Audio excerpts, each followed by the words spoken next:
Hello बच्चों, कैसे हैं आप लोग? सब कुछ ठीक? तो आज फिर स्टार्ट क्या करना है? सॉलिड स्टेट का लेक्चर थर्ड।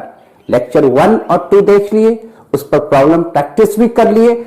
अब सॉलिड स्टेट में मजा आएगा, यहीं से तो इंटरेस्ट जगता है सॉलिड स्टेट का, ये कैसे 3 डायमेंशनल अप्रोच करते हैं हम लोग लैटिस का। ठीक है, तो स्टार्ट किया जाए क्या? सॉलिड स्टेट का लेक्चर थर्ड। और आज के लेक्चर में मेन फोकस क्या होगा? क्रिस्टल लैटिस, स्पेस लैटिस और यूनिट सेल पर। हम लोग को पढ़ना क्या है आज? क्रिस्टल लैटिस, और इसी को स्पेस लैटिस भी कहते हैं। Space lattice and unit cell, इस 3 बातों पर हम लोग चर्चा करेंगे। क्रिस्टल लैटिस या space lattice and unit cell. ठीक है, अच्छा ये बताओ, क्रिस्टलाइन सॉलिड की खासियत क्या है? तो आप कहोगे सर, क्रिस्टलाइन सॉलिड के जो कंस्टिट्यूएंट पार्टिकल्स होते हैं वेल रेगुलर मैनर में अरेंज होते हैं। यानी इसकी खासियत क्या है? रेगुलर अरेंजमेंट ऑफ कंस्टिट्यूएंट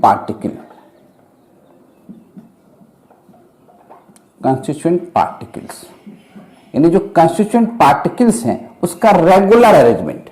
और ये भी बात आप जानते हो, ये जो कंस्टिट्यूएंट पार्टिकल्स हैं वो क्या हो सकते हैं?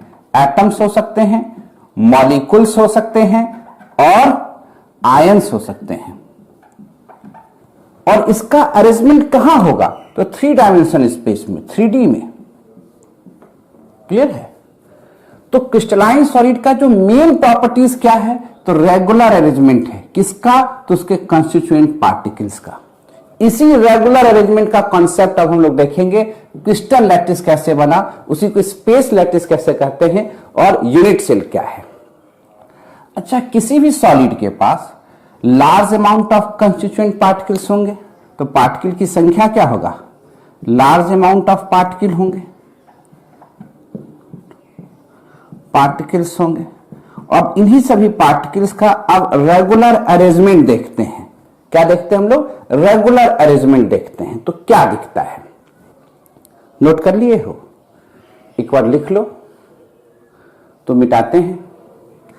ये तो एकदम सिंपल पॉइंट है, जरा देखा जाए। रेगुलर अरेंजमेंट कहने का क्या मतलब है ना? रेगुलर। अब देखो, हम लोग वर्ड क्या यूज कर रहे हैं? लैटिस। लैटिस का मतलब क्या होगा? तो लैटिस का मतलब अगर हिंदी में हम लोग लिखे तो जाल। कैसा जाल? तो देखिए, अगर लार्ज नंबर ऑफ पार्टिकल है क्रिस्टलाइन सॉलिड के पास, तो उसका डेफिनिट और रेगुलर अरेंजमेंट होगा। करके देखो कैसा डेफिनिट और रेगुलर अरेंजमेंट होगा। अगर मान लो ये एक कंस्टिट्यूएंट पार्टिकल है, उसको हम लोग एक्स एक्सिस पर एकदम रेगुलर अरेंजमेंट कर रहे हैं। जरा देखिएगा, एक्सिस बना लेते हैं कि समझना आसान काम होगा। यानी ये पार्टिकल से जितना दूरी पर है, अगला भी उतना ही दूरी पर है। क्लियर? मिलाते चले गए। और उसी तरह का अरेंजमेंट, एक बात और समझिएगा, ये जरूरी नहीं है कि जितना दूरी पर इसको रखे उतनी दूरी पर इसको रखे। इसके आगे भी आप बड़ा भी रख सकते हैं, छोटा भी रख सकते हैं, पर जितना दूरी ये होगा उतना दूरी ही ये होना चाहिए। क्लियर? ये हो गया कौन सा एक्सिस? Y axis. क्लियर? समझ रहे हैं? और वही बात यहां है, जेड एक्सिस पर जरूरी है कि इसके बराबर ही रखना है। आप बड़ा छोटा कुछ भी रख सकते हैं, पर जितना दूरी इस पर यहां से उठाए हैं वही दूरी अगले पॉइंट का होना चाहिए। रेगुलर कहने का मतलब ये हो रहा है।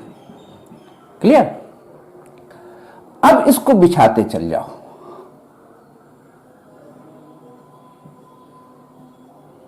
और मिलाते चल जाओ।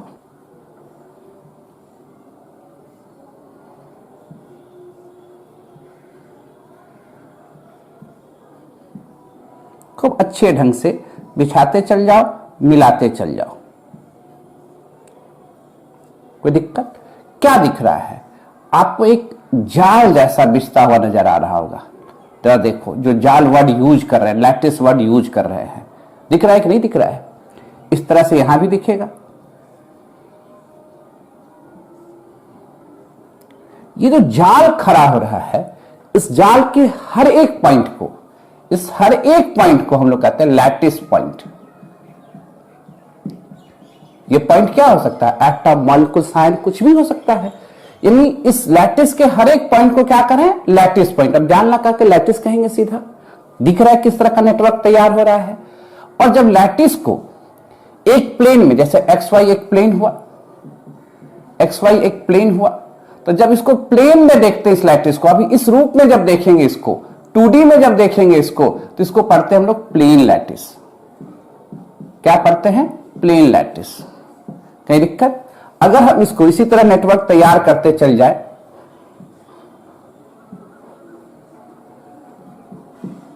ये क्या हो गया? YZ plane. 2D में जब देखेंगे तो इसको क्या पढ़ेंगे हम लोग? Plane lattice. क्लियर समझ रहे हैं? उसी तरह XZ में देखेंगे, ये भी 2D है, इसको क्या पढ़ेंगे? Plane lattice. क्लियर समझ रहे हो? यानी हर एक पॉइंट को लैटिस पॉइंट, और लैटिस पॉइंट को 2 डायमेंशनली अरेंज किए तो इसको क्या करें हम लोग? Plane lattice. अगर एक एक्सिस पर रखते सिर्फ तो इसको कहते हैं एक्सिस लैटिस। क्लियर? अब जरा देखो, ऐसा तो हम लोग 3D में भी ले जा सकते हैं। बिल्कुल, बढ़ाते चल जाएंगे तो क्या हो जाएगा? 3D में चला जाएगा।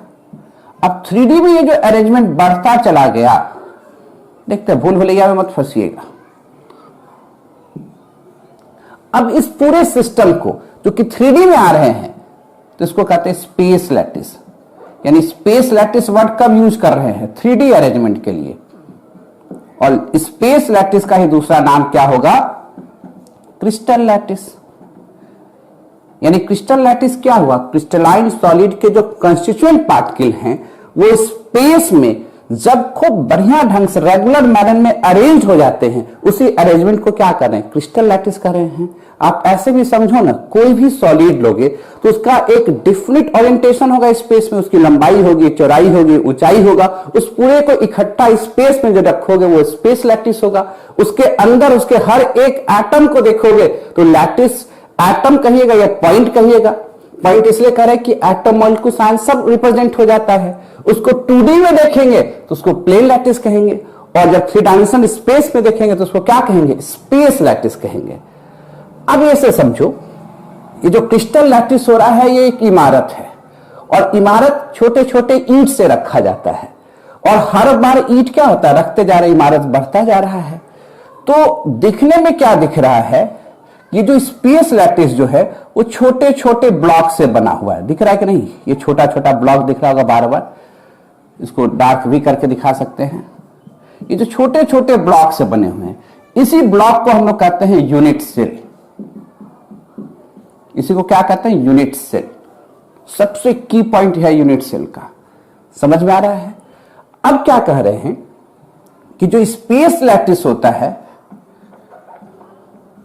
वो इसी प्रकार के यूनिट सेल का समेशन है। यानी यूनिट सेल का समेशन है, बार बार यूनिट सेल को रखते जाएंगे, रखते जाएंगे, रखते जाएंगे, और पूरा जो स्ट्रक्चर होगा क्या होगा? स्पेस लैटिस बन जाएगा। क्लियर? तो अब इसको आप ऐसे रिप्रेजेंट करो, जैसा कहानी कब सुनाया करते थे? एलिमेंट और एटम का। एलिमेंट कुछ नहीं होता था, सब कुछ क्या होता था? एटम। एलिमेंट एक क्वांटिटी होता था, पर एटम क्वालिटी होता था। उसी तरह पूरे सॉलिड में एक यूनिट सेल काफी है पूरे सॉलिड के प्रॉपर्टीज को बताने के लिए। समझ रहे हैं ना? तो यहां पर यूनिट सेल को हम लोग सॉलिड का क्वालिटी मान सकते हैं, और स्पेस लैटिस को सॉलिड का क्वांटिटी मानिए। ये समूह है, यानी पूरे सॉलिड के प्रॉपर्टीज को बताने के लिए कौन काफी है? एक यूनिट सेल। समझो ना, जैसे नमक लेते हो, नमक का एक दाना बता देता है कि नमक है कि नहीं है। उसी तरह एक यूनिट सेल उसका बता देगा कि नमक में क्या क्या प्रॉपर्टीज है। क्लियर सी बात है? तो सब खेला कहां होने जा रहा है? यूनिट सेल पर। तो आप क्या कह सकते हैं? यूनिट सेल है क्या? तो ये क्वालिटी है जो पूरे सॉलिड के प्रॉपर्टीज को रिप्रेजेंट कर सकता है। स्पेस लैटिस क्या है? ये क्वांटिटी है। किसका क्वांटिटी है? तो यूनिट सेल का क्वांटिटी है। यही रेगुलर यूनिट सेल रिपीट हो रहा है तो उसको हम लोग क्या कह रहे हैं? स्पेस लैटिस कर रहे हैं। कोई दिक्कत वाली बात है? यानी सब कहानी हमारा केंद्रित कहां हो जाएगा? यूनिट सेल पर। पूरा का पूरा प्रॉपर्टीज कहां पर जाके केंद्रित हो जाएगा? यूनिट सेल पर। तो फोकस कहां करेंगे? यूनिट सेल पर। पहले लिखेंगे तो फोकस बढ़ाएंगे कहां पर? यूनिट सेल पर। नोट किया जाए।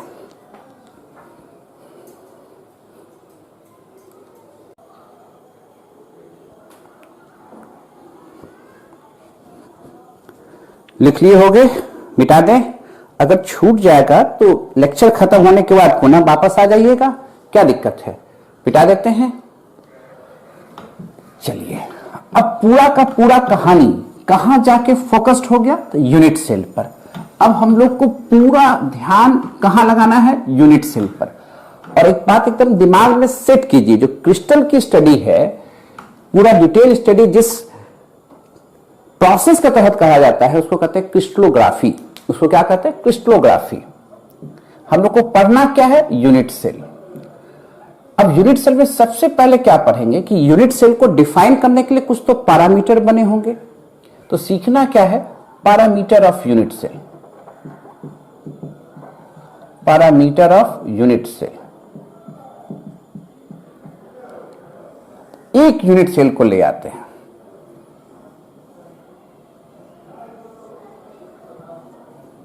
इसके पैरामीटर को देखते हैं। क्लियर है? अब इसमें ये जो है इसको कहेंगे एज, ए। इसको बी कह सकते हैं। और जो हाइट है यूनिट सेल का उसको सी कह देते हैं। कोई दिक्कत? ए बी सी क्या कहलाएगा आपको? Edge length of unit cell.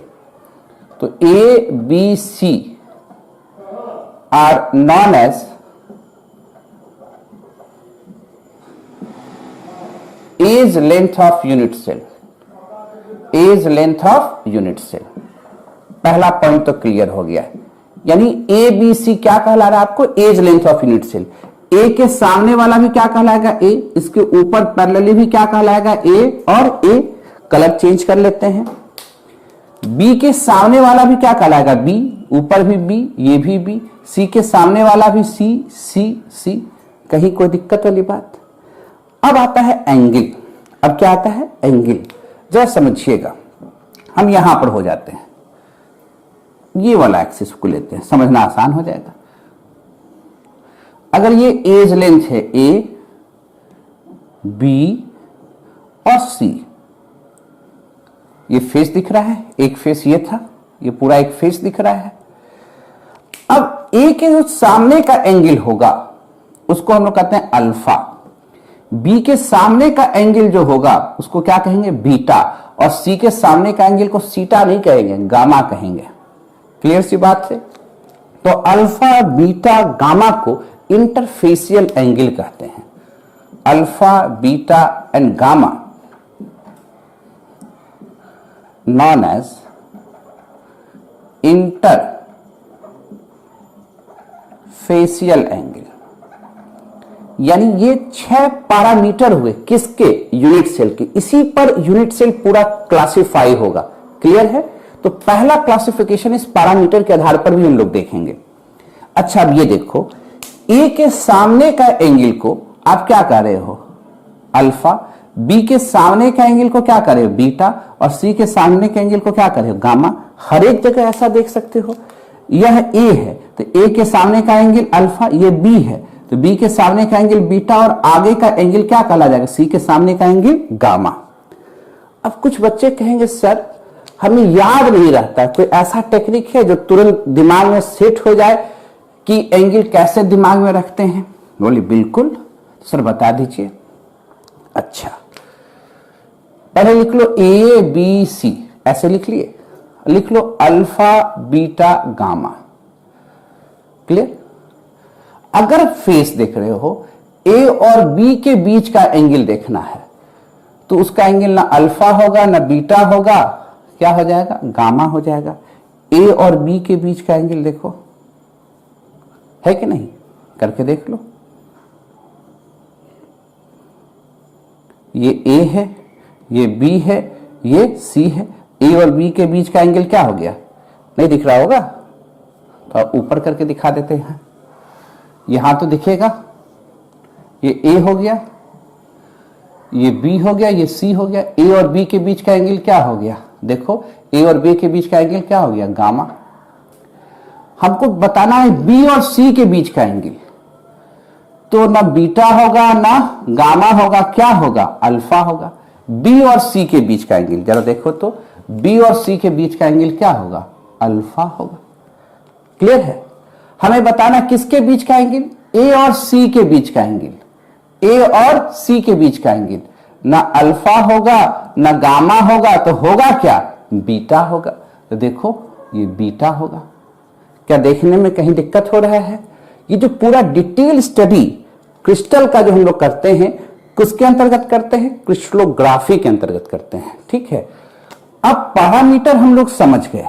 अब सीखेंगे क्लासिफिकेशन। किसका क्लासिफिकेशन? यूनिट सेल का। पैरामीटर के आधार पर नहीं, अभी पहले दूसरे ढंग से कैसे क्लासिफाई किया गया है, पहले उसको क्लासिफाई कर लेंगे, तब पैरामीटर को उसमें इनबिल्ट करेंगे। क्लियर है? पहले नोट कर लीजिए।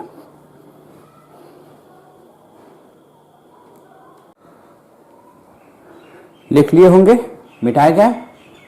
अब चला जाए क्लासिफिकेशन ऑफ यूनिट सेल की तरफ। Classification of unit cell. ठीक है, classification of unit cell.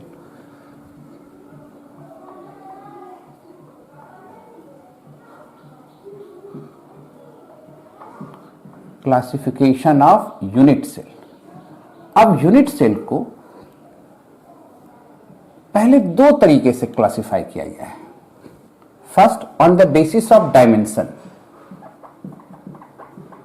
On the basis of dimension. Dimension आप इसको ऐसे भी समझ सकते हैं, on the basis of dimension को आप पैरामीटर के आधार पर भी समझ सकते हैं, या इसको लिख सकते हैं on the basis of parameter.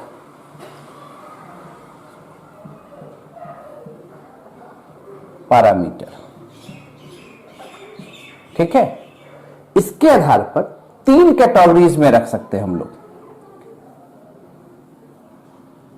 One dimensional 1D, two dimensional 2D और three dimensional unit cell. 1D में तो सिर्फ एक टाइप होगा, एक ही तरह का होता है, one type of unit cell. पर जो 2D होता है इसमें 5 टाइप के होते हैं, 5 टाइप ऑफ यूनिट सेल, है ना। और जो 3D होते हैं इसमें 7 टाइप ऑफ यूनिट सेल होते हैं, 7 टाइप ऑफ यूनिट सेल होते हैं। सबको एक एक करके समझाएंगे, घबराइए नहीं, पहले तो क्लासिफाई कर ले। सेकेंड क्लासिफिकेशन जो है on the basis of primitivity, on the basis of प्रिमिटिविटी।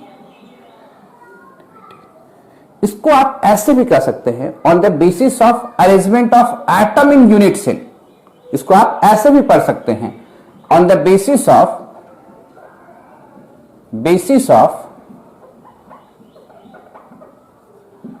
Arrangement of atom in unit cell. इसके आधार पर यूनिट सेल को दो कैटेगरीज में बांटेंगे। एक को कहते हैं primitive unit cell, primitive unit cell, और दूसरा कहलाता है नॉन प्रिमिटिव यूनिट सेल।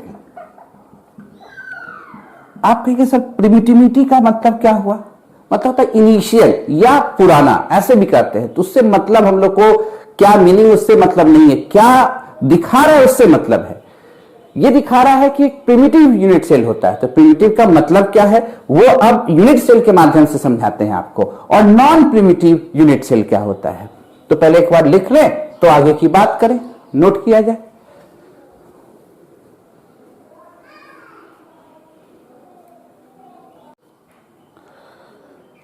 लिख लिए होंगे, मिटाए जाए। तो अब फर्स्ट फोकस किस पर करेंगे? On the basis of primitivity. क्या लिख रहे हैं? इसको दूसरा टाइप क्या पढ़े थे? On the basis of arrangement of atom in unit cell.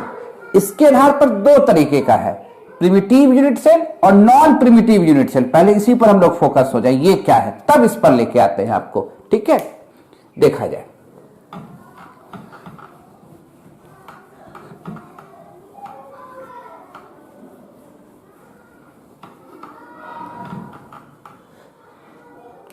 आइए, primitive unit cell. Primitive unit cell, ध्यान से देखिए। एक यूनिट सेल ले लेते हैं, ये यूनिट सेल ले लिया हम लोग। ये मत सोचिए कि हमेशा क्यूब ही होगा, क्यूब भी हो सकता है, टेट्रागोनल भी हो सकता है, ऑर्थोरोम्बिक भी हो सकता है। वो कैसे होगा तो धीरे धीरे आगे आएगा। अभी हम लोग एटम के हिसाब से देख रहे हैं यूनिट सेल क्या है। अगर यूनिट सेल इस रूप में होता तो अगर एटम सिर्फ कॉर्नर पर प्रेजेंट हो, कहां प्रेजेंट हो? कॉर्नर पर प्रेजेंट हो, तो ऐसे यूनिट सेल को हम लोग कहते हैं प्रिमिटिव यूनिट सेल। और इसी का दूसरा नाम है simple unit cell. Simple unit cell, clear? इसको हम लोग एससी भी लिख सकते हैं, सिंपल यूनिट सेल। क्लियर? दूसरा होता है non primitive unit cell. Non primitive unit cell. अब इसमें जरा देखो, पहला क्लास क्या कर रहे हैं? यूनिट सेल बना लिए। अभी जो क्लासिफिकेशन चल रहा है वो किसके आधार पर चल रहा है? एटम के अरेंजमेंट के हिसाब से। कहां एटम का अरेंजमेंट करना है? यूनिट सेल में करना है। कहां करना है? यूनिट सेल में करना है। अगर एटम सिर्फ कॉर्नर पर रहता तो वैसे यूनिट सेल को हम लोग क्या कहते? तो आप लोग कहते भैया कि ऐसे यूनिट सेल को सिंपल यूनिट सेल या प्रिमिटिव यूनिट सेल कहते हैं। अगर कॉर्नर पर तो है ही, कॉर्नर के साथ साथ बॉडी के बीच में आ जाए, ब्लू से दिखा रहे हैं, बॉडी के बीच में आ जाए, ऐसे यूनिट सेल को हम लोग कहते हैं बॉडी सेंटर्ड यूनिट सेल। ये क्लास किसका हुआ? नॉन प्रिमिटिव यूनिट सेल का। Body centred unit cell, body centred unit cell. इसको बी सी से भी दिखा सकते हैं, body centred unit cell. Clear? अगला टाइप इसमें क्या होता है जरा देखिए।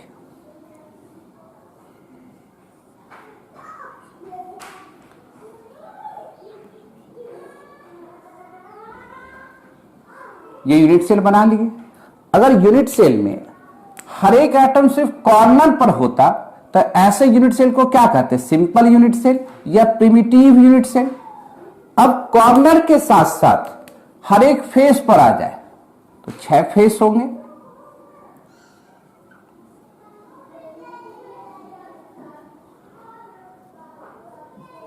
हर एक फेस पर आ जाए तो इस तरह के यूनिट सेल को हम लोग कहते हैं face centred unit cell. Face centred unit cell, FC दिखाएंगे इसको। ये क्या था? Body centred unit cell, simple unit cell. दिख जाना चाहिए किनारे में, नहीं दिखेगा तो कैमरा को मूव करेंगे वहां पर। एक और यूनिट सेल बना रहे हैं,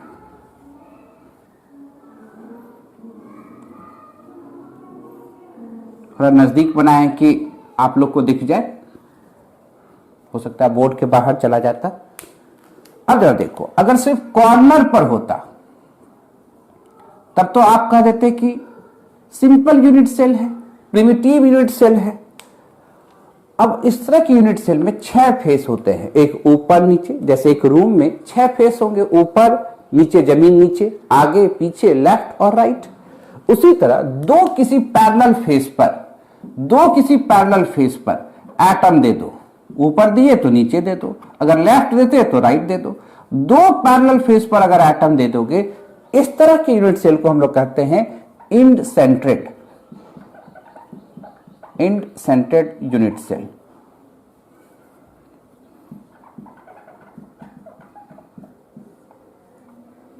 कोई दिक्कत वाली बात? सिंपली आपको इसी लिख सकते हो। तो कितने तरह के यूनिट सेल हो गए? 4, जिसमें एक हुआ प्रिमिटिव यूनिट सेल और नॉन प्रिमिटिव यूनिट सेल कितने हो गए? 3 हो गए। उसको हम स्ट्रक्चर में भी दिखा देते हैं आपको, यहां तक तो कोई दिक्कत नहीं। स्ट्रक्चर में कैसे दिखेगा वो समझिए।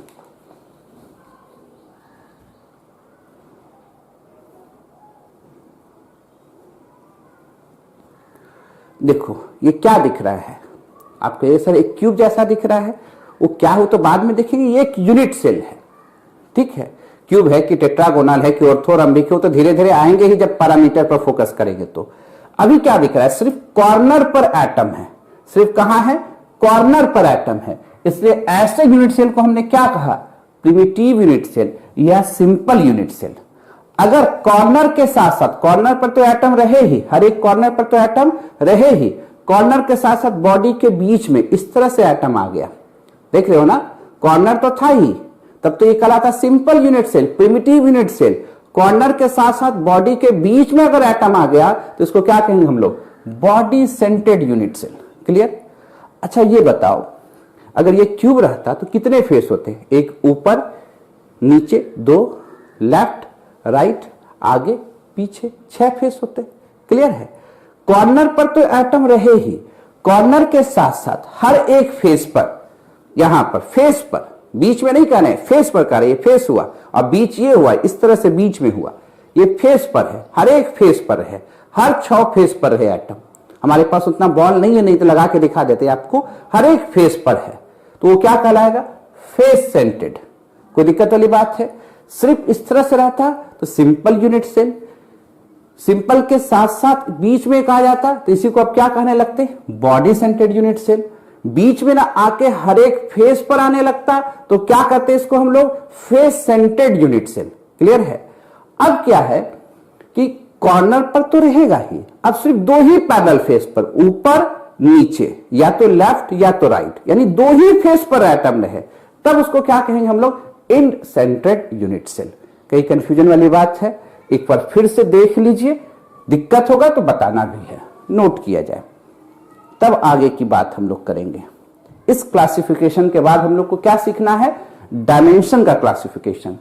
प्रिमिटिव यूनिट सेल 1 होंगे और नॉन प्रिमिटिव यूनिट सेल 3 होंगे। नोट किया जाए तब आगे की बात होगी।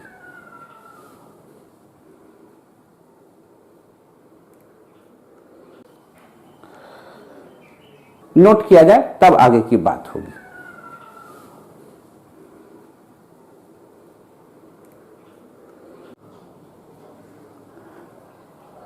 लिख लिए होंगे? अब चले नेक्स्ट टॉपिक पर, classification on the basis of dimension. इसमें तो कहीं दिक्कत नहीं। एटम के अरेंजमेंट के हिसाब से यूनिट सेल को हम लोग 4 कैटेगरीज में बांटे। प्रिमिटिव यूनिट सेल, जिसको सिंपल यूनिट सेल कहे, बॉडी सेंटेड, फेस सेंटेड और इंड सेंटेड। कोई दिक्कत वाली बात? अब आते हैं classification on the basis of, classification on the basis of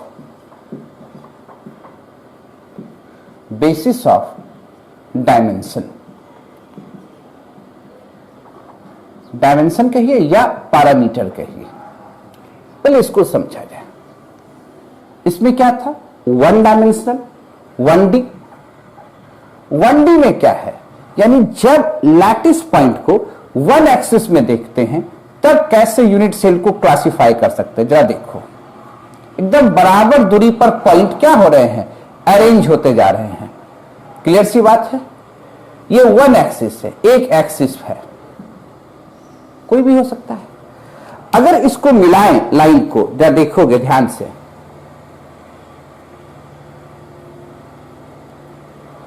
तो हर एक पार्ट, ये जो छोटा छोटा पार्ट आपको दिख रहा है, ये कहलाएगा यूनिट सेल। ये एक यूनिट सेल, ये दूसरा यूनिट सेल, इस तरह से यूनिट सेल बनता चला जाएगा आपको। क्लियर है? अच्छा अब ये देखो, जब हम लोग 1D में देखते हैं तो एक एटम कितने यूनिट सेल का हिस्से में जा रहा है? इधर भी जा रहा है और इधर भी जा रहा है। 2 यूनिट सेल में पार्टिसिपेट कर रहा है, इधर भी भाग ले रहा है और इधर भी भाग ले रहा है। तो ये हो गया 1D यूनिट सेल की कहानी, यानी इसको क्या कह देंगे, यूनिट सेल। इसका ज्यादा इंपॉर्टेंट नहीं है, जितना ज्यादा इंपॉर्टेंट 2D का है या 3D का है, सबसे ज्यादा इंपॉर्टेंट 3D का है। तो 2 डायमेंशन में कैसे देखते, जरा देखिए। 1D में तो एक ही प्रकार का यूनिट सेल होता है, 2 डायमेंशन में 5 तरह के होते हैं। तो पहला देखिए कैसे करते हैं, स्क्वायर लैटिस बना रहे हैं, ध्यान से देखिएगा, स्क्वायर लैटिस बना रहे हैं।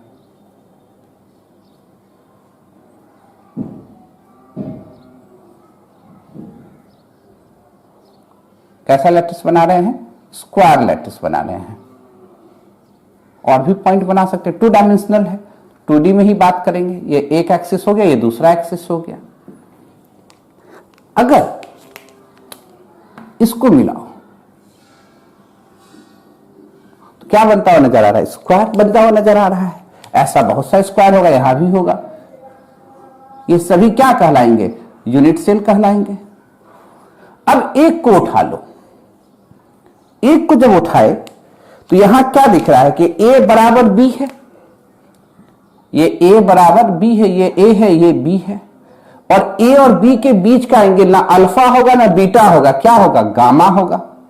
याद करो, A के सामने का एंगल अल्फा, B के सामने का एंगल बीटा, तो AB के बीच में क्या होगा, गामा। ये तो सिखाए हैं। तो ऐसे यूनिट सेल को कहते हैं स्क्वायर यूनिट सेल। और ऐसे लैटिस को कहते हैं स्क्वायर लैटिस। कोई दिक्कत? और यहां कंडीशन क्या है, A बराबर B और gamma is equal to 90 degree. ये तो पैरामीटर हो गया। एक बात और समझना है, ये अगर ये देखो, ये जो एटम है कितने यूनिट सेल में भाग ले रहा है, जब देखो तो ये रेड वाला जो दिखाए है वो कितने यूनिट सेल में भाग ले रहा है। तो आप कहिएगा सर एक इसमें भाग ले रहा है, हम बोलेंगे देखो तो इसमें भी भाग ले रहा है, बोलिएगा जी सर इसमें भी भाग ले रहा है। हम बोलेंगे देखो तो इसमें भाग ले रहा है, तो कहिएगा जी सर इसमें भी भाग ले रहा है। हम बोलेंगे इसमें भाग ले रहा है, तो आप कहिए जी सर इसमें भी भाग ले रहा है। तो क्या कहने का मतलब हुआ कि एक स्क्वायर यूनिट सेल का जो एक एटम होता है वो कितने हिस्से में बटा हुआ है, 4 हिस्से में बटा हुआ है। एक एटम में, एक यूनिट सेल में उसका कंट्रीब्यूशन कितना होगा, बस यही रेड वाला पार्ट समझ में आ रहा है, 1/4। यानी इस एटम का 1/4 पार्ट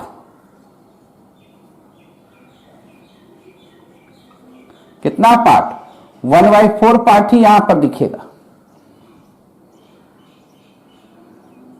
कितना पार्ट दिखेगा, 1/4 पार्ट। ये बात समझ रहे हैं ना। तो कभी क्वेश्चन इस तरह से पूछ दिया कि स्क्वायर यूनिट सेल है, 2D में बताना है, तो इसके कॉर्नर पर एक एटम का कितना हिस्सा प्रेजेंट होगा, तो क्या कह सकते हैं, 1/4 पार्ट। क्योंकि यह एटम 4 यूनिट सेल में भाग ले रहा है, तो एक यूनिट सेल में उसका कंट्रीब्यूशन 1/4 ही ना होगा। यानी ये एटम कितने यूनिट सेल में भाग ले रहा है, अच्छा देखो ना, इसमें भी भाग ले रहा है, इसमें भी भाग ले रहा है, इसमें भी भाग ले रहा है, इसमें भी भाग ले रहा है।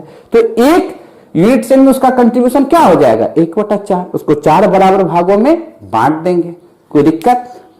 दूसरा देखते हैं, इसमें आता है rectangular unit cell. Rectangular unit cell में क्या होगा, जरा देखो।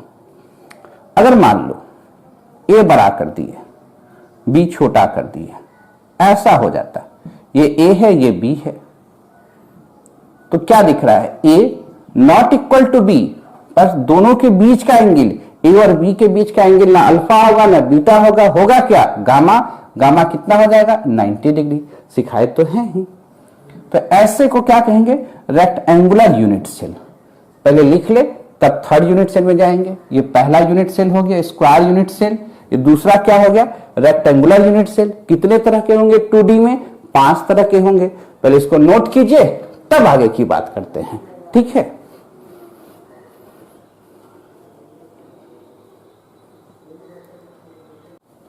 लिख लिए हो, मिटाया जाए, कोई दिक्कत वाली बात कहीं पर। अच्छा, ये भी अगर कभी पूछ दिया कि अगर 1D में है, तो 1D में एक एटम कितने यूनिट सेल में भाग ले रहा है, 2, तो एक यूनिट सेल में उसका कंट्रीब्यूशन कितना हो जाएगा, हाफ हो जाएगा। आधा तो दूसरे यूनिट सेल में है, आधा दूसरे यूनिट सेल में है। कोई दिक्कत? कभी कभी ऐसा क्वेश्चन पूछ सकता है ना। कोई डाउट होगा तो बताना भाई, क्योंकि एक एटम कितने यूनिट सेल में भाग ले रहा है, 2 यूनिट सेल में भाग ले रहा है। तो एक यूनिट सेल में एक एटम का कंट्रीब्यूशन पूछ रहा है, तो भैया यह एटम 2 जगह प्रेजेंट है, तो एक जगह तो उसका आधा भाग ही ना प्रेजेंट होगा। क्लियर? तो चले आगे हम लोग थर्ड टाइप के यूनिट सेल पढ़ने के लिए। 2D में कितने तरह के होंगे? 5 तरह के। 2 देख लिए, कौन सा? स्क्वायर यूनिट सेल और दूसरा रेक्टेंगुलर यूनिट सेल। अब तीसरा जो है वो है पैरेललोग्राम।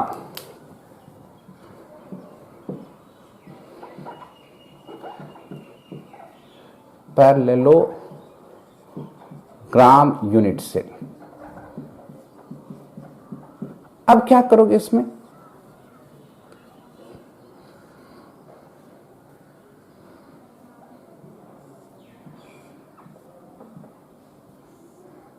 ये A होगा, ये B होगा, और ये जो एंगल है A not equal to B, और A और B के बीच का एंगल क्या बता रहे हैं आपको? तो कहिएगा सर गामा। A के सामने का एंगल अल्फा, B के सामने का एंगल बीटा, पर A और B के बीच का एंगल क्या होगा? गामा। याद करो, गामा भी नॉट इक्वल टू 90 डिग्री। ऐसे को क्या कहेंगे? तो ऐसे को कहेंगे पैरेललोग्राम यूनिट सेल। कोई दिक्कत है? अब नेक्स्ट टाइप जो देखेंगे, एक होता है रोम्बिक। क्या होता है? Rhombic unit cell. Rhombic unit cell. Rhombic unit cell का दूसरा नाम आप ऐसे लिख सकते हो, रेक्टेंगुलर यूनिट सेल विथ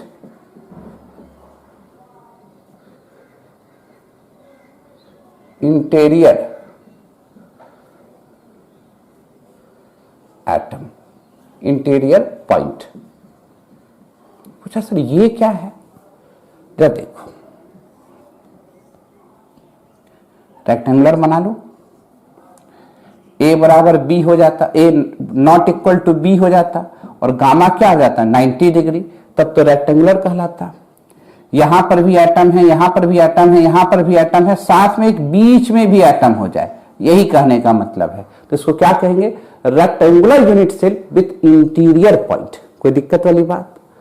और एक स्पेशल टाइप का है, यह है आपको हेक्सागोनल। हेक्सागोनल गोनल यूनिट सेल। तो देखिएगा, हेक्सागोन बनाते हैं, नीचे में नहीं दिखेगा, यहां बना देते हैं, ठीक है।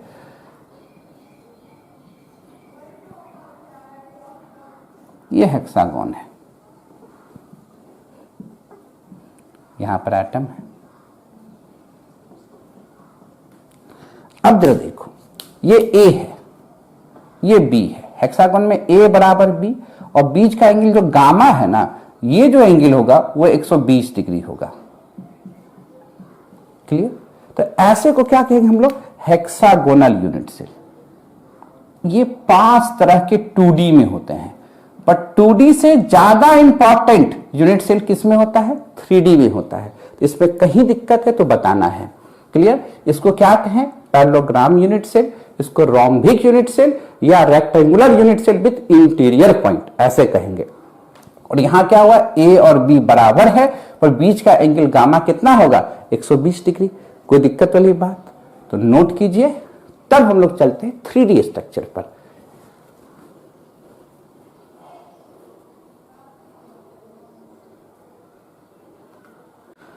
लिख लिए होंगे, मिटाया जाए? कोई दिक्कत? तीनों समझ में आ गया? 2 पहले समझा दिए। तो 2D में कितने हो गए? 5। पहला क्या बताए थे? स्क्वायर। दूसरा क्या बताए? रेक्टेंगुलर। और तीसरा क्या बताए? Parallelogram unit cell. पैरेललोग्राम में एक ई ज्यादा पड़ गया है, LELO लिखना, EO मत लिखना। फिर क्या बताया आपको? Rhombic unit cell. और फिर क्या बताया हम लोग? Hexagonal unit cell. अब किधर चल रहे हैं? 3D में। अब किधर चलेंगे हम लोग? 3D के तरफ।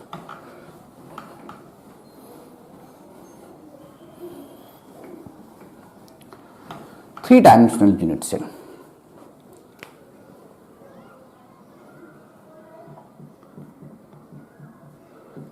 Unit cell.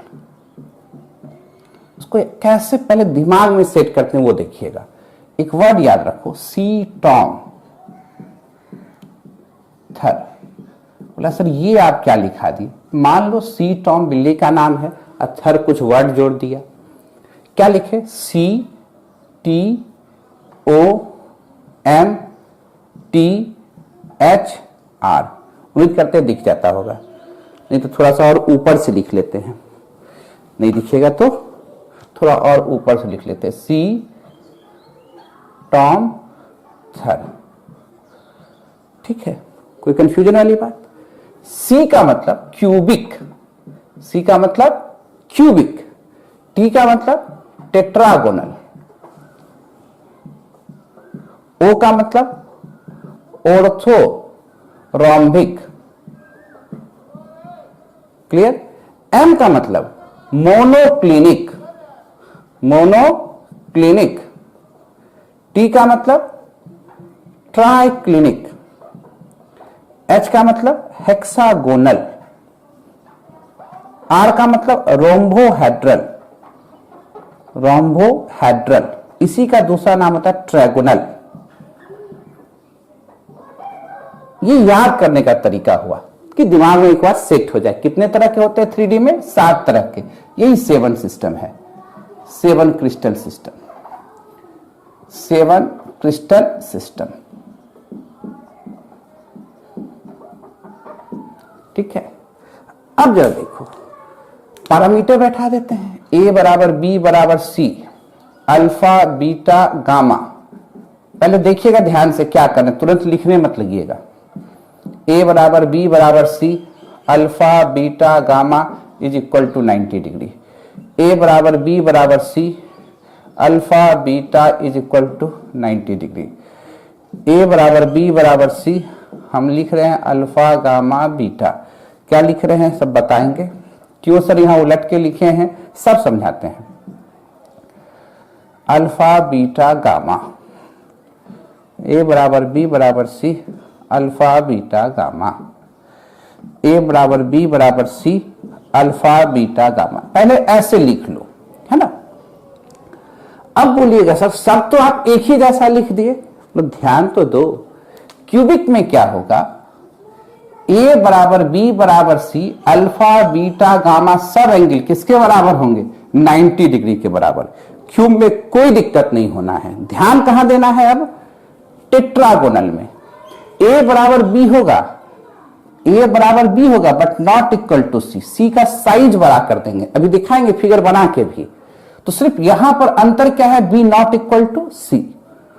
ऑर्थोरोमिंग में क्या करना है? ए बी सी यहां बराबर है, यहां बी नॉट इक्वल टू सी, यहां 2 को काट दो, कोई दिक्कत? अब इस सब जगह साइड तो सबका बराबर नहीं है, मोनो मतलब एक, क्लिनिक मतलब एंगल। अब एक एंगल बराबर नहीं होगा, तो अल्फा बीटा 90 होंगे पर अल्फा गामा 90 होंगे पर beta not equal to 90 degree. Clear है? ट्राई मतलब 3, क्लिनिक मतलब एंगल। साइड तो पहले ही टूट गया था, A not equal to B, B not equal to C. Alpha beta gamma कोई भी एंगल अब बराबर आपस में नहीं है। और हेक्सागोनल एक स्पेशल केस है जहां ए बराबर बी है बट नॉट इक्वल टू सी। जब हम लोग आगे देखेंगे तो क्या देखेंगे कि ए बराबर बी और C always greater than A B, ऐसा भी होगा। और अल्फा बीटा बराबर होगा not equal to gamma. Alpha beta हमेशा 90 होगा पर गामा कितना होगा? 120। क्लियर? और लास्ट वाला केस में, रोम्बोहेड्रल के केस में, ए बी सी सब बराबर होंगे, फिर ऊपर वाला ही केस होगा। अल्फा बीटा गामा सब बराबर होगा, ऊपर वाला ही केस होगा। तब तो कहेगा सर दोनों में अंतर क्या है? एक छोटा सा, मतलब क्या? वहां इज इक्वल टू 90 डिग्री है, यहां लिखना is not equal to 90 degree. Clear? अब सबके फिगर को बना बना के चेक करना है, कैसे दिमाग में सेट करना, वो तो सेट हो गया। अब सबका फिगर बना बना के चेक करेंगे तो और अच्छे ढंग से सेट होगा दिमाग में। देखो क्या किए, पहले सबको लिख लिए और धीरे धीरे पहले साइड तोड़े। जब साइड टूट गया तो एंगल तोड़े, जब एंगल टूट गया तो स्पेशल केस हो गया। यही तो दिमाग में रखना है। पहले क्या किए, सब बराबर था, A B C alpha beta gamma is equal to 90 degree.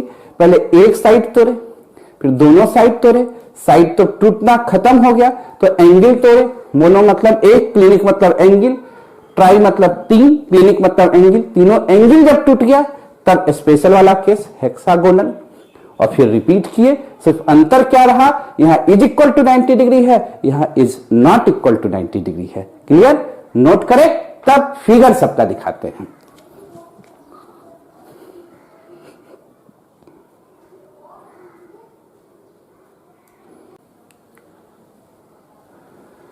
दिख रहा है कहीं दिक्कत कोई किसी भी चीज में? मिटाएं। अब एक एक करके सबका फिगर बनाते हैं, तब और समझ में आएगा क्यूब कैसे बनाना है। जरा देखिए, ये स्केल लेके घर में बनाना। मान लो अगर इसको 2 सेंटीमीटर रखोगे तो इसको भी 2 सेंटीमीटर रखोगे, तो हो सकता है फिगर बनाने में आपको थोड़ा ऊपर नीचे हमारा दिखे, तो उससे घबराना नहीं है। आपको जब घर में स्केल लेके काम करोगे, ये क्यूब है, क्या दिख रहा है, ए बी सी सब बराबर दिखना चाहिए, ए बराबर बी बराबर सी, और सभी एंगल अल्फा बीटा गामा सभी एंगल क्या दिखने चाहिए, 90 डिग्री दिखने चाहिए। कोई दिक्कत? अगर मान लो ये तो हो गया क्यूब, टेट्रागोनल की बात करते हैं। अब जरा देखो, ये ए था, ये बी है, ऊपर वाला जो जा रहा है वो सी है। अब क्या किया, ये ए है, ये बी है, और ऊपर वाला सी बड़ा हो गया, तो ए बराबर बी रखे हैं और सी क्या होता जा रहा है, बड़ा होता जा रहा है। तो ऐसा फिगर जब बन जाए, ध्यान दीजिएगा, एंगल नहीं टूटा, खाली सी का हाइट बदले हैं, ये अभी है। ध्यान करने का मतलब क्या, जैसे समझो ये एंगल लिखना है, ए बी सी सभी एंगल क्या दिख रहे हैं, 90 डिग्री दिख रहे हैं, है ना। अब सी को हम कितना भी बड़ा क्यों ना करें, पर एंगल अभी भी क्या रहेगा, 90 डिग्री का। ऐसे समझोगे तो ज्यादा समझ में आएगा। क्लियर है? तो ये क्या कहलाएगा कि ए बी, ए बराबर बी नॉट इक्वल टू सी, बड़ा छोटा दोनों कर सकते थे, पर एंगल क्या दिख रहा है, अल्फा बीटा गामा अभी भी क्या दिख रहा है, 90। ये ए है, ये बी है, और सी को थोड़ा बड़ा कर दिया। कोई कंफ्यूजन वाली बात? आराम से फिगर बनाओ। अब देखते हैं, ये हो गया था टेट्रागोनल, ये हो गया क्यूबिक। ऑर्थोरोम्बिक कैसा दिखता है, ये बनाया जाए। ऑर्थोरोम्बिक में क्या है, जरा सोचो कि अभी क्यूब में सभी बराबर थे, ए बी सी, यहां ए बराबर बी और सी को क्या कर दिए, बड़ा कर दिए, फिर भी एंगल कितना रहा, सभी 90 डिग्री रहे। अब क्या करो, सी को जब बड़ा कर दिए, ए बराबर बी और सी को क्या कर दिए, बड़ा कर दिए। अब बी को छोटा कर दो, तो ए बराबर बी है नहीं, बराबर सी है नहीं, पर अभी भी सभी एंगल थोड़ा टेढ़ा दिख रहा है आपको, पर एंगल क्या दिख रहा है, 90 डिग्री दिख रहा है। कोई दिक्कत वाली बात? तो क्या करते हैं हम लोग कि ए और बी थोड़ा छोटा कर दिया,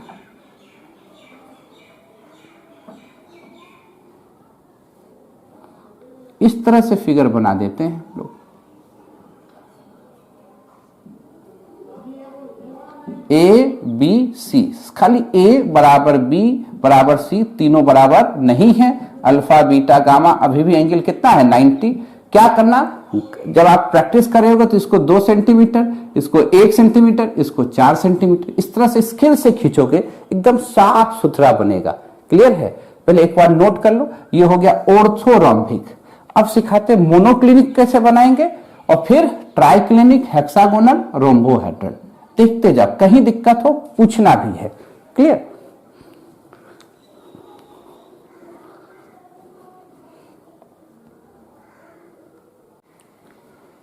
लिख लिए? चले आगे। आप किस पर चले, मोनोक्लिनिक पर। मोनो मतलब एक, और क्लिनिक को हम समझाने का तरीका क्या बताए हैं, क्लिनिक का मतलब समझना है एंगल। तो एक एंगल जब तोड़ेंगे तो उसको क्या कहेंगे, मोनोक्लिनिक। एबीसी क्या लिखे हैं मोनोक्लिनिक में, मोनोक्लिनिक में हम लोग क्या देखे हैं, A not equal to B, B not equal to C, और क्या देखे कि alpha is equal to gamma but not equal to beta. ये दोनों तो 90 डिग्री था। आप ऐसे समझो, ये ऐसे लिखते तो अभी तो ए बी सी सब बराबर है। अभी मान के चलो कि यह 1 सेंटीमीटर है, तो ये 2 सेंटीमीटर है और ये 4 सेंटीमीटर है, तो बराबर हुआ क्या? नहीं हुआ। मानिए ना, आप स्केल से बनाइएगा, इसको कीजिएगा 1 सेंटीमीटर, इसको 2 सेंटीमीटर, इसको 4 सेंटीमीटर। अब ये जरा देखो, अगर ये ए है तो ए के सामने का एंगल अल्फा, ये बी है तो बी के सामने का एंगल बीटा, और ये सी है, सी के सामने का एंगल गामा। किसको बी माने हैं? यह बी के सामने का एंगल क्या है? बीटा। ये 90 नहीं होना चाहिए, तो इसको 90 नहीं होने के लिए हम देखो, ये बी है, बी को हम ऐसे लिख सकते हैं कि नहीं लिख सकते हैं? ये एंगल 90 नहीं होना चाहिए, तो इसको क्या किया? दबा दिए, तब ये 90 रहा नहीं, पर ये अभी भी क्या है? 90। ये अभी भी क्या है? 90। क्लियर सी बात समझ में आ रहा है? तो एक एंगल को सिर्फ क्या कर दिए हैं? दबा दिए हैं। बार बार अगर नहीं समझ में आ गया तो वीडियो को पीछे कीजिएगा, आगे कीजिएगा और रिपीट करके देखिएगा और हाथ में बनाने की कोशिश कीजिएगा। क्लियर है? देखिए हम क्या कर रहे हैं भाई, आप ये सोचिए, ये ए है और इसी को हम बी मान लेते हैं, क्योंकि फिगर में बनाने में आसानी होगा। ये बी है और ये सी है। 1 सेंटीमीटर, 2 सेंटीमीटर, तो इसको थोड़ा और बड़ा ले लोगे, इसी को छोटा ले लेंगे, थोड़ा छोटा ही कर देते हैं। अच्छा, ये बताओ, ये आगे का एंगल क्या है? ए के सामने का एंगल अल्फा, बी के सामने का एंगल अभी क्या कहते हैं? बीटा, और सी के सामने का एंगल को क्या कहते हैं? गामा कहते कि नहीं कहते? कौन सा एंगल नॉट इक्वल टू 90 होगा? ये वाला। अभी तो क्या दिख रहा है? 90। तो क्या हम इसको ऐसे लिखें? तो क्या अभी भी 90 रहा? 90 तो ऐसे था, तब तो ये फिगर में एज्यूम करना पड़ेगा आपको, ये 90 था, तब तो ये angle not equal to 90 degree है। क्लियर? तो जरा फिगर को ऐसे बना लो,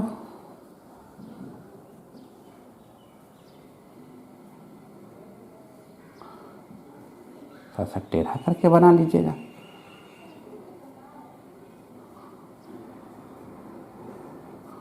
क्लियर? ये ए, ये बी, ये सी, तो ये क्या कहला जाएगा? मोनोक्लिनिक। एक एंगल तोड़ दी, ये एज्यूम करना पड़ेगा आपको। पेन पर समझ में आया कैसे है? और ये लाइन खींचे तो आपको पता चल रहा है कि 90 डिग्री है, तब तो ये वाला जो एंगल होगा not equal to 90 degree. Clear? Triclinic में तीनों एंगल टूटना है। ट्राइक्लिनिक, ध्यान से देखो, A not equal to B, B not equal to C, alpha beta gamma, कोई भी एंगल बराबर नहीं है, तो क्या करेंगे? जरा देखो तो, साइड तो सबका अलग अलग लिए, अभी सभी एंगल 90 दिख रहा है। 90 नहीं होने के लिए क्या करेंगे? इसको ऐसे झुका देंगे, ये ए है, ये बी है, ये सी है, इसको ऐसे झुका देंगे। समझो बात को, क्या दिख रहा है? ए बी सी, माने क्या? ये 1 सेंटीमीटर, ये 2 सेंटीमीटर और ये 4 सेंटीमीटर, पर एंगल तो सब 90 दिख रहा है। दिख रहा है कि नहीं? अब 90 नहीं दिखना चाहिए, पहले इस दोनों को तोड़े। 90 रहा क्या? नहीं। अब इसको भी झुका दिए, देखो तो, अब ये भी 90 रहा क्या? नहीं। तो साइड भी बराबर नहीं है, एंगल भी बराबर नहीं है। ऐसे शेप को हम लोग कहेंगे ट्राइक्लिनिक। क्या कहेंगे? ट्राइक्लिनिक। फिगर कैसे बनाएंगे जरा देखो, तब तो समझ में आ गया कि ये रहा, ये ब्लू वाला, ये ट्राइक्लिनिक का फिगर होगा, ये होगा।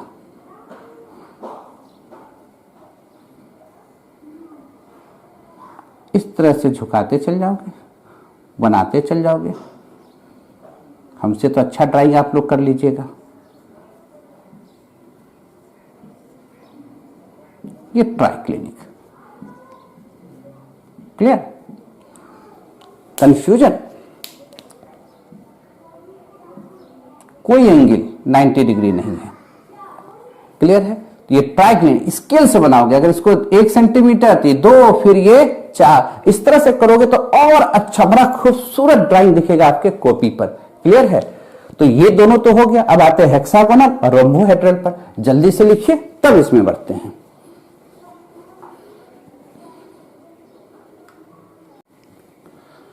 लिख लिए होंगे। अब आए कहां पर हम लोग? हेक्सागोनल में।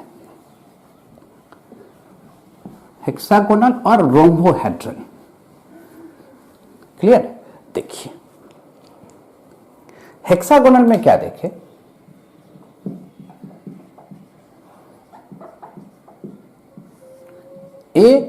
बराबर B not equal to C, alpha beta 90 degree और गामा इज इक्वल टू 120। इसको बनाने का तरीका बड़ा आसान है, हेक्सागोन बना लो।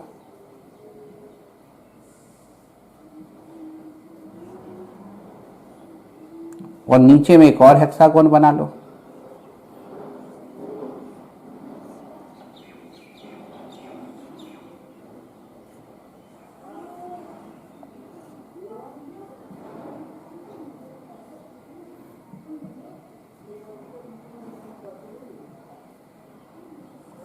ये हेक्सागोन हो गया।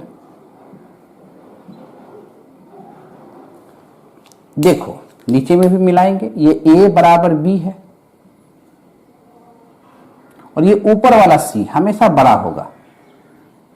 C के सामने का एंगल क्या बोल रहे हैं हमेशा, क्या रखने के लिए 120 डिग्री। क्या कहना चाहती हो, ये जरा देखो हेक्सागोन में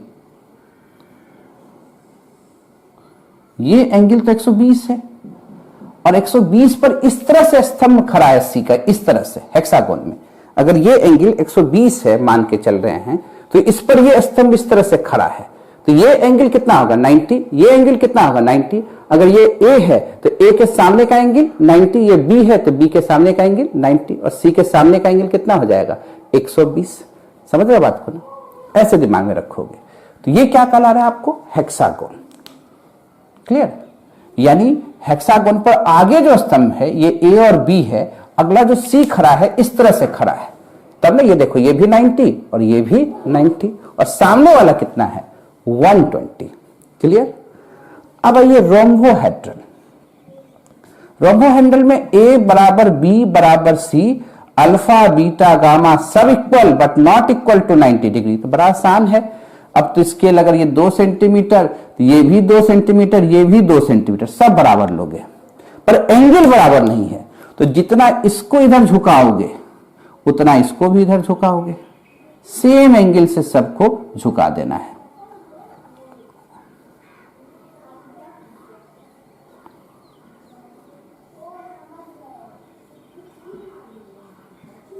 क्लियर, ए बी सब बराबर है, जितना एंगल से इसको आपने झुकाया उतने एंगल से इसको झुका दो, अल्फा बीटा गामा सब क्या हो जाएगा बराबर हो जाएगा, पर नॉट इक्वल टू 90 होगा। 90 होने के लिए ऐसे सीधा खड़ा होता है, इसीलिए तो झुकाया इस तरह से और इस तरह से।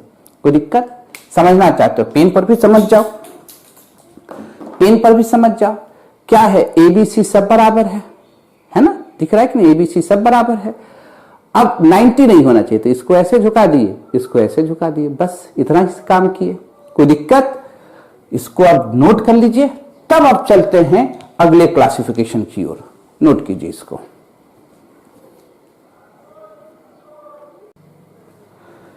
लिख लिए, मिटाया जाए। अब अगले क्लासिफिकेशन की ओर चले। अच्छा ये बताओ, ये जो 3D यूनिट सेल का जो क्लासिफिकेशन किए किसके आधार पर किए, पैरामीटर के आधार पर। और हम लोग यूनिट सेल में एटम का अरेंजमेंट भी देख चुके हैं। एटम के अरेंजमेंट के हिसाब से यूनिट सेल को हम लोग 4 कैटेगरीज में बांटे थे और पैरामीटर के हिसाब से कितना बांट रहे हैं 7। किसमें, 3 डायमेंशन में। तो अगर हम लोग मैथमेटिक्स लगाते तो 7 क्लासिफिकेशन हुआ on the basis of parameter और 4 हुआ किसके आधार पर, on the basis of atom arrangement. तो 7 गुना 4 कितना लिख सकते थे 28, यानी 28 पॉसिबिलिटीज हो सकता था यूनिट सेल का। पर ये केमिस्ट्री है, मैथ नहीं है। केमिस्ट्री ऑब्जर्वेशन पर टिकता है, जो दिखेगा उसी को आपको बताना होगा। ठीक है, तो होने की पॉसिबिलिटी तो 28 था, पर होता कितना है वो देखिए। ये क्लासिफिकेशन है on the basis of parameter, और पैरामीटर में एटम्स के अरेंजमेंट के हिसाब से क्लासिफिकेशन देखते हैं। इसको मिटा देते हैं। पॉसिबिलिटीज तो दिख रहा है 28, पर होगा कितना ऑब्जर्वेशन से वो देखते हैं। ये classification on the basis of parameter, on the basis of parameter. फिर से नहीं लिखना पर इसलिए इसी तरह कर दिया हमने, on the basis of parameter. पर आप पुनः लिखिएगा, आप फिर से बनाइएगा। अब यहां पर जो लिख रहे हैं वो लिख रहे हैं on the basis of atom arrangement. Simple Q, जिसको प्रिमिटिव यूनिट सेल लिखे थे, बॉडी सेंट्रेड, फेस सेंटर्ड और इंड सेंटर्ड, याद है ईसी। ये जो क्लासिफिकेशन है ये किसके आधार पर है? On the basis of atom arrangement, on the basis of atom arrangement.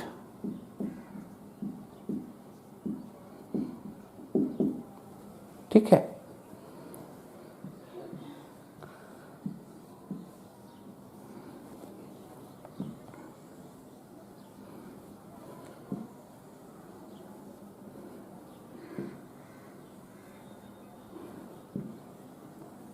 सजा के बढ़िया ढंग से लिख लीजिए। देखिए कैसे दिमाग में सेट करते हैं। सिंपल यूनिट सेल सब में होगा, पॉसिबिलिटी कितना था 7 गुना 4 28, पर ऑब्जर्वेशन से आया कितना, तो सिंपल यूनिट सेल सब में होता है, इसलिए क्लासिफिकेशन प्रिमिटिविटी के आधार पर किया गया था। पुरानी यही है। क्यूब में 3 तरह के होते हैं, simple cube, body centered cube BCC, face centered cube FCC, end centered नहीं होता है। टेट्रागोनल में 2 तरह के होते हैं, सिंपल और बॉडी सेंटर्ड, बाकी कुछ नहीं होते हैं। एकमात्र ऑर्थोरोम्बिक ऐसा सिस्टम है जिसमें चारों का चारों अरेंजमेंट होगा। क्लियर?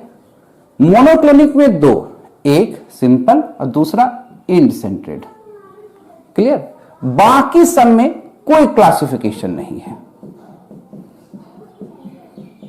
इसको कैंसिल कर देंगे।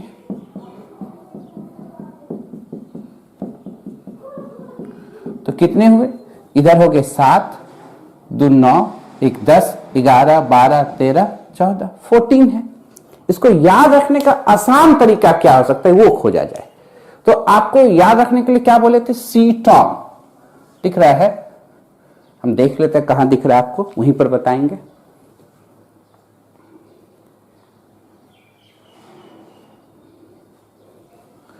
यहां दिख रहा है सीटॉम सर, पर पैरेलल में लिखते तो आसान रहता। एक रो नंबर लिख लेंगे 32 42 1 1 1, ऐसे लिखेंगे। ये रो नंबर हो गया आपका एग्जामिनेशन का। 3 2 4 2 1 1 1, यानी क्यूब में कितने? 3, टेट्रागोनल में कितने? 2, ऑर्थोरोम्बिक में कितने? 4, मोनोक्लिनिक में कितने? 2, समझ रहे? ट्राइक्लिनिक में 1, हेक्सागोनल में 1, रोम्बोहेड्रल में 1। सिंपल तो सब में होगा, एक ही ऐसा जिसमें चारों होगा। ये ऑब्जर्वेशन से आया, पॉसिबिलिटी 28 होगा, तो मैथमेटिक्स नहीं लगाना है भैया, केमिस्ट्री है। ऑब्जर्वेशन से जो दिखा है वो हम आपको दिखा रहे हैं। ये 7, इसमें 4, 7 3 10, 2 एक्स्ट्रा 12, 1 यहां 1 यहां 14। याद रखने का तरीका, सीटॉम लिख लो 32 42 1 1 3 2 4 2 1 1 1, ये आपका रोल नंबर। कोई दिक्कत वाली बात? इसमें जो सबसे ज्यादा यूज होगा, जो आपको पढ़ने के लिए दिया गया है, वो दिया गया है क्यूबिक। तो क्यूबिक का हम तीनों फिगर बना के दिखाते हैं, फिर आपको आगे की बात कराते हैं। पहले एक बार नोट तो कीजिए, तब आगे की बात करते हैं।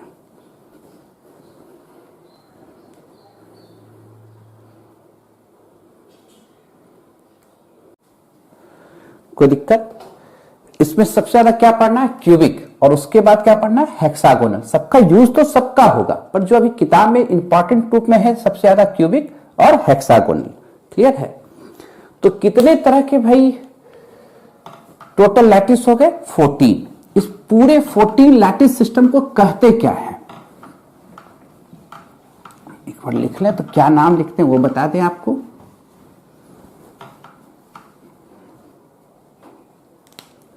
ध्यान से देखिएगा, क्या लिखे? सीटॉम, THR, 3 2 4 2 1 1 1। इस पूरे कंबाइंड लैटिस सिस्टम को ब्रेवियास लैटिस सिस्टम कहते हैं। किसी किताब में ब्रेवियस लिखा रहे तो घबराइएगा मत, ब्रेवियास लैटिस सिस्टम है ना। सबसे ज्यादा हम लोग पढ़ेंगे किसको, यानी किसको करें? इस 14 क्रिस्टल सिस्टम को। 14 क्रिस्टल सिस्टम है, ब्रेवियास में कितना आ गया? 14 क्रिस्टल सिस्टम, यानी दोनों क्लासिफिकेशन। कौन सा? On the basis of parameter, and second on the basis of atom arrangement, दोनों को मिला के कितने बने 14, एक्सपेरिमेंटली 14 मिले, पॉसिबिलिटी तो 28 हो सकते थे, कोई दिक्कत। अब आते हैं क्यूबिक में। क्यूबिक में कितने होंगे? क्यूबिक लैटिस में 3 तरह के, कौन कौन से? सिंपल क्यूब, बॉडी सेंटर्ड और फेस सेंटर्ड। एक बार बना ली फिगर सबका। सिंपल कहने का मतलब एटम सिर्फ कॉर्नर पर होगा क्यूब के, वेरी गुड। एटम कहां होगा? कॉर्नर पर होगा।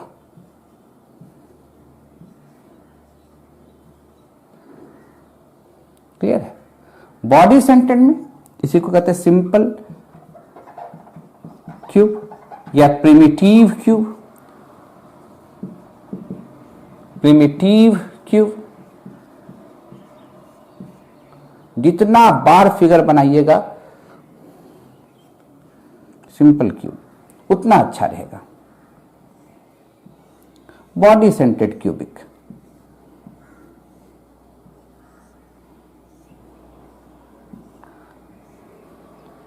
कॉर्नर पर तो रहेगा ही, साथ साथ अब क्या कर देंगे हम लोग, बॉडी के बीच में, कैसे दिए थे बताए थे आप लोग को, बॉडी के बीच में रहेगा। क्लियर? और फेस सेंटर्ड में क्या हुआ? कितने फेस होते हैं भाई एक क्यूब में? तो आप कहिएगा सर 6 फेस होते हैं। एक क्यूब में 6 फेस होते हैं। तो कॉर्नर पर तो रहेगा। अब कॉर्नर के साथ साथ क्या करना है? हर एक फेस पर एटम प्रेजेंट कर देना है।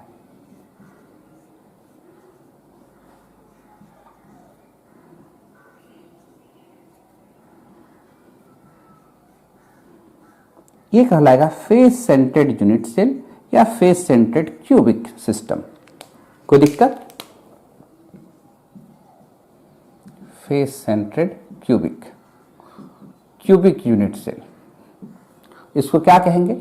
Body centred, body centred cubic unit cell. ठीक है, face centred cubic unit cell. और ये क्या हो गया? सिंपल क्यूबिक यूनिट सेल या सिंपल क्यूब कहिए। कोई दिक्कत? जैसा हम अभी फिगर बनाए, किसके लिए बनाए? क्यूब के लिए। टेट्रागोनल में 2 ही अरेंजमेंट होगा, कौन? एक सिंपल वाला और एक बॉडी सेंटर्ड वाला। क्या आपसे बनेगा कि नहीं बनेगा?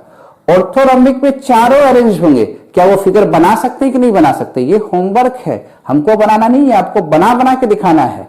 ठीक है, किसका किसका बनाना है? तो क्यूब का तो हमने बना दिया, क्यूब का 3 हमने बना दिया। आपका टेट्रागोनल का दोनों आपको बनाना है, ऑर्थोरोम्बिक का 4 आपको बनाना है, मोनोक्लिनिक के दोनों आपको बनाना है। इस सबका एक एक अरेंजमेंट आपको बना बना के बताना है। कहां भेजना है आपको पता ही है, पहले देख लीजिए। हेक्सागोनल का भी हम एक बार बना देते हैं आपको, है ना, नोट कर लीजिए एक बार, तब हेक्सागोनल भी बता ही देते हैं।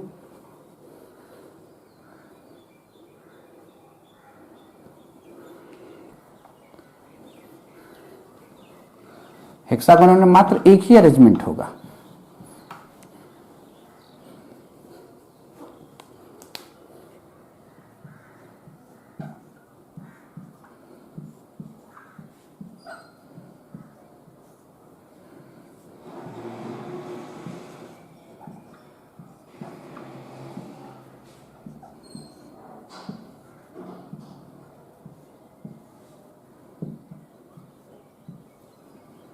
यहां भी एक एटम दे दें, ऊपर में भी दे दें। डिटेल से इन सभी का स्टडी होगा। क्योंकि हेक्सागोनल कुछ अलग टाइप का था, इसलिए यहां हम फिगर बना दिए आपको, है ना।